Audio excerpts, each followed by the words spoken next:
Maldwyn Harriers has been going for many years, but the ladies set up in about 2008, and there was just 3 of us that decided we were going to go out for a run, and it slowly built from there.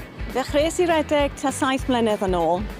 Welais I yn y papur lleol Clwb redeg Maldwyn Harriers yn sôn am y cwrs cerdded I redeg.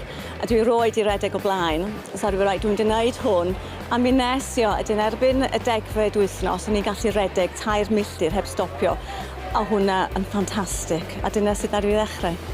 When we set up, it was safety in numbers because ladies didn't want to run in their own, especially in the dark, and they felt comfortable running in a group, really. We'd always give them a route that we were going to go along, so they knew where they were going. We had a base here, run from, come back, and it was good. Ar ôl 2 flynedd, ges I siawns I fynd ar cwrs I fod yn arweinydd.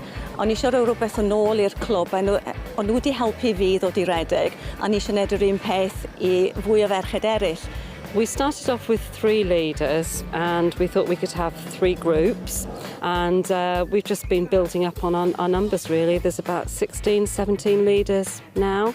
Dwi wrth y modd cymryd y merched newydd yma a gweld nhw'n datblygu o un wythnos I llall yn union be o'n I wedi wneud, a gweld nhw fod yn llwyddiannus a gweld y pleser ar eu gwynebau nhw pan yn dod i'r 10fed wythnos yn dweud, I've done it, dwi wedi wneud o.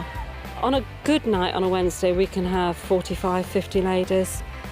Mae'r grŵp cyntaf, maen nhw'n wneud rhyw 6-7 milltir. Mae'r lleill yn wneud yn grŵp canol rhyw 5 milltir, a'r grŵp lleia yn wneud rhyw 4 milltir. Ond mae pawb yn gallu dibynnu pe maen nhw eisiau gwneud o un wythnos I llall felly. Ond mae'n bwysig bod pawb yn cael hwyl wrth wneud o. Da ni'n eisiau fod yn glwb seriws, da ni eisiau mynd allan a cael hwyl. A dyna beth dwi'n mwynhau, mae pawb yn ei ffrindiau wrth cwrdd merched wahanol hefyd. Dwi wedi gwneud lot o ffrindiau newydd, so ni byth wedi gweld cwrdd yn nhw, ond I bai bod ni wedi dod clwb redeg Maldwyn Harriers. I started 2 years ago because I just had my 3rd child, so I started the walk to run, which helped build up my fitness, and it went from there really. I went through the whole 10 weeks of walk to run thinking I had never done any form of fitness before, thinking I'd never be able to do this, never be able to keep up with it. And now I run with the fastest group at the top. There's always a bit of competition, especially in the top group, more on their way back from the run, and you'll get ones trying to compete against each other to get back to the sports centre first. But it's nice rivalry. It's good competition, really. Everyone supports everybody. I enjoy the company, I've made so many friends from it. I've progressed a lot. I've done challenges that I never thought I would have.